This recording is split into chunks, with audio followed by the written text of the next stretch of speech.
ভাই প্রশ্ন করেছেন, শরীয়তে তাবিজ ব্যবহার করার হুকুম কি?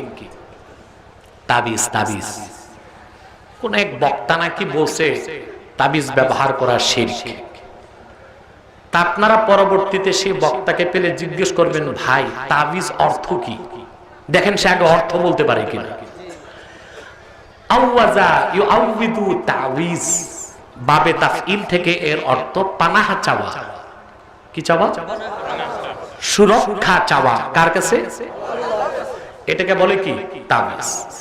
আপনি যদি আল্লাহর কালামকে লিখে শরীরে রাখেন, বুঝলেন, এটা তাবিজ।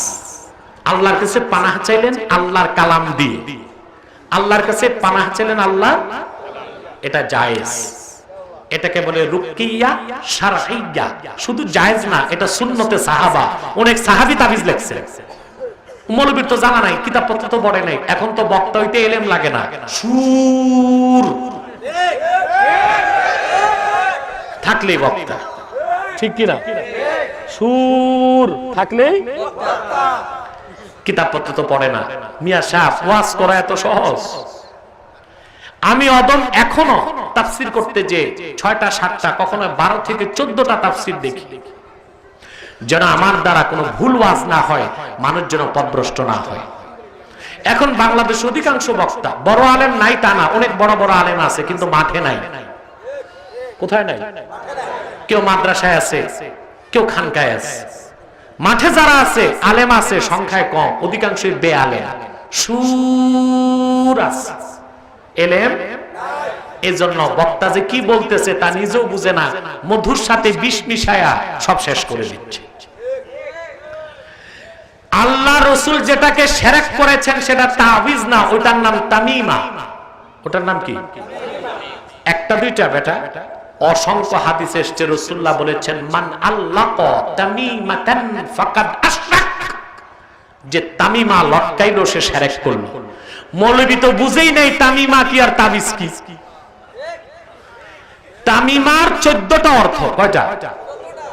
লেসানুল আরব, আরবি সবচেয়ে বড় অভিধান লেসানুল আরবে 14টা অর্থ আসছে। আমি কয়েকটা অর্থ বলে দিই, কথা বলেন।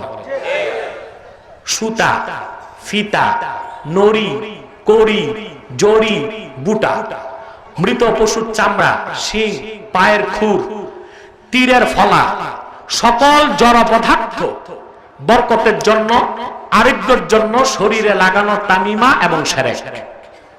রাসূলুল্লাহ সেটাকে নিষেধ করেছেন, কিন্তু কোরআন হাদিস থেকে যা লেখা হয় তাবিজ সেটা জায়েজ আছে, বরং অনেক সাহাবীর মতে সুন্নাত। এবার জবাব পাইছেন? তাফসীরুল কবির প্রথম খণ্ড বিসমিল্লাহির রহমানির রহিমের ব্যাখ্যায় এসেছে, রোম সম্রাটের নাম ছিল হেরকেল বাদশাহ। হেরকেল কি নাম? তার বাংলা নাম হলো হেরাক্লিয়াস।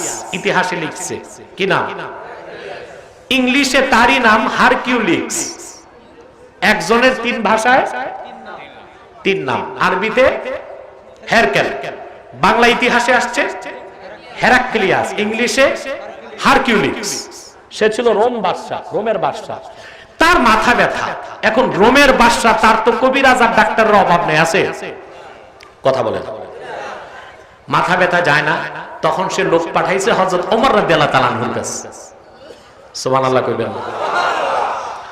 হযরত ওমর রাদিয়াল্লাহু তাআলা আনহু একটা টুপি পাঠিয়ে দিলেন। হাদিসে আসছে ফাবাসা লাহু ওমরু রাদিয়াল্লাহু তাআলা আনহু কালানসুয়াতান। হযরত ওমর রোম সম্রাটের জন্য একটা টুপি পাঠিয়ে দিলেন। এই টুপি লাগাইলে তার মাথা ব্যথা চলে যেত, টুপি খুলে মাথা ব্যথা হতো। বাদশার জাগছে কৌতূহল যে আমার মাথা ব্যথা থাক আর না থাক, টুপির ভিতর কি আছে দেখব।